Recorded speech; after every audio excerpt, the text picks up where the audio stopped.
Je retrouve maintenant Stephen Guilbeault, ministre de l'Environnement et du Changement climatique. Bonjour, Monsieur Guilbeault. Bonjour. Je vais évidemment vous parler de votre annonce aujourd'hui dans un instant, mais d'abord, la première ministre de l'Alberta menace d'utiliser la loi provinciale sur la souveraineté pour contester une imposition par votre gouvernement d'un réseau électrique carboneutre d'ici 2035. À quel point ça vient menacer votre plan? Je pense que j'invite en fait la première ministre Smith à travailler avec nous de façon constructive pour que l'on puisse réduire le plus possible l'utilisation de combustibles fossiles dans la production d'électricité. Parce que si on veut que notre économie soit plus propre et plus verte et réduire le coût pour les consommateurs aussi de leur facture d'énergie, l'électricité coûte bien moins cher que le pétrole. L'électricité n'est pas sujette aux variations des prix internationaux qui sont le résultat, par exemple, de l'invasion de l'Ukraine par la Russie. Et on a déjà reçu des commentaires très positifs de plusieurs provinces, de plusieurs compagnies d'électricité, soit publiques ou privées. Nous donnons 12 ans aux provinces pour se préparer et aux entreprises. Il faut bien comprendre que cette réglementation-là ne s'applique pas à la province de l'Alberta, mais bien aux entreprises partout au pays.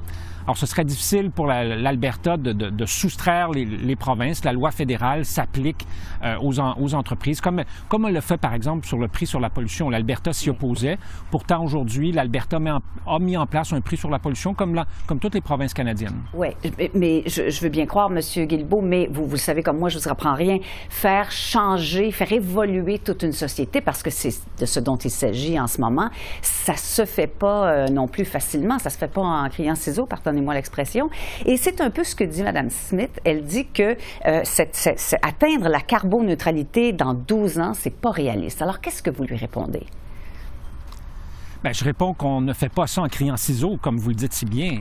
Nous donnons 12 ans aux provinces et aux territoires pour se préparer, aux entreprises. Nous avons tenu des centaines de consultations avec les entreprises d'électricité, privées et publiques, des entreprises comme Hydro-Québec, Hydro-Ontario, Hydro-Manitoba et ainsi de suite, des producteurs privés également, des experts, et en plus des provinces, des territoires et des peuples autochtones. Nous leur donnons 12 ans d'avis. Donc, la réglementation n'entre pas en vigueur avant 2035.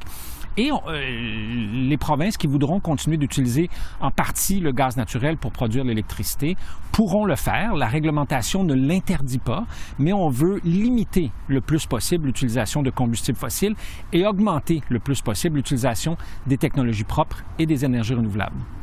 Alors, venons-en justement à votre annonce d'aujourd'hui. Vous voulez investir des montants importants pour appuyer des programmes qui existent, certains qui sont nouveaux, d'un bout à l'autre du pays. Qu'est-ce que vous proposez de faire concrètement? En fait, c'est un programme que nous avons créé en 2018 avec nos partenaires autochtones qui se nomme le programme des gardiens autochtones. Et ce que nous faisons essentiellement, c'est que nous supportons des initiatives locales partout au pays. Avec l'annonce d'aujourd'hui, il y aura des gardiens autochtones dans 25 communautés des Premières Nations partout au pays. Et là, on travaille à avoir le même genre d'entente avec les Métis et les Inuits. Et ce que font les gardiens, ils font différentes choses. Parce que ce qui est intéressant de ce programme-là, c'est que c'est pas le gouvernement fédéral qui dit aux communautés, bien, voici ce que vous devez faire. Au contraire, c'est eux qui nous disent, voici ce dont nous avons besoin dans notre communauté. Alors, ces gardiens-là peuvent travailler à la revitalisation de la langue. Ce sont, comme disent si bien nos partenaires autochtones, ce sont nos mocassins sur le terrain.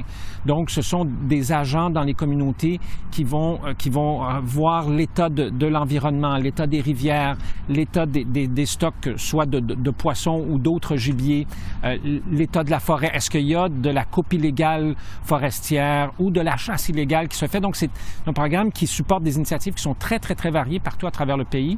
Et ce qu'on annonce de plus aujourd'hui, c'est que là, c'est plus le gouvernement fédéral qui va décider quel programme, quelle communauté est financée, mais c'est le réseau des gardiens autochtones qui va maintenant en avoir la responsabilité. Oui. Est-ce que vous pensez à la protection de certaines espèces, par exemple? Vous savez, c'est pas toujours facile à faire. Je pense à plusieurs communautés cris au Québec, notamment, qui tirent la sonnette d'alarme depuis plusieurs années maintenant sur certaines espèces animales en danger, le caribou forestier, par exemple, et qui ont l'impression d'un petit peu parler dans le vide. Bien, en fait, oui, effectivement, pour certaines communautés, on va mettre l'accent sur la protection de certaines espèces menacées, comme le caribou. C'est le cas au Québec. Il y a des communautés autochtones qui travaillent sur le caribou en Ontario, en Alberta, en Colombie-Britannique. Et c'est d'ailleurs pourquoi le gouvernement fédéral travaille avec plusieurs provinces à mettre en place des plans de protection du caribou, comme nous le faisons avec le gouvernement du Québec. En terminant, M. Guilbeault, dans cette annonce, vous avez rappelé la promesse de votre gouvernement de protéger 30 des terres, des eaux de différents territoires désignés d'ici 2030. Mais votre gouvernement avait aussi promis de planter 2 milliards d'arbres en 10 ans. On se souvient de cette annonce-là, de cette promesse-là. Évidemment, vous n'y êtes pas arrivé. Il faut dire que c'était ambitieux, pas mal. Est-ce que cette fois, vous comptez remplir cette promesse? Bien, d'abord, l'engagement de planter 2 milliards d'arbres, c'est pas pour 2021 ou 2022 ou 2023, c'est pour 2030. Et là, on est rendu à peu près à 100 millions d'arbres plantés depuis que nous avons lancé le programme. Et au cours des 2 prochaines années, on va augmenter notre vitesse de croisière autour de 300 millions d'arbres plantés par année. Et en faisant ça, on va arriver d'ici 2030 à atteindre notre objectif de 2 milliards d'arbres. En termes de conservation, on fait des pas de géant.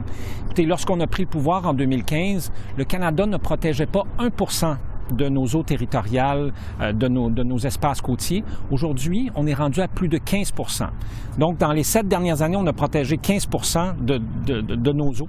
Et là, on doit faire un autre 15% dans les 7 prochaines années. Alors, on doit reproduire ce que nous venons de faire. Moi, je suis très confiant qu'on va y arriver en travaillant avec nos partenaires des provinces, des territoires, parce qu'il y a une entente entre toutes les provinces et les territoires là-dessus, avec les peuples autochtones, les groupes écologistes et le secteur privé qui s'y intéresse de plus en plus aussi. Très confiant qu'on va arriver à atteindre notre objectif. Monsieur Stephen Guilbeault, ministre de l'Environnement et du Changement climatique, merci d'avoir répondu à nos questions aujourd'hui. Merci à vous. Au revoir.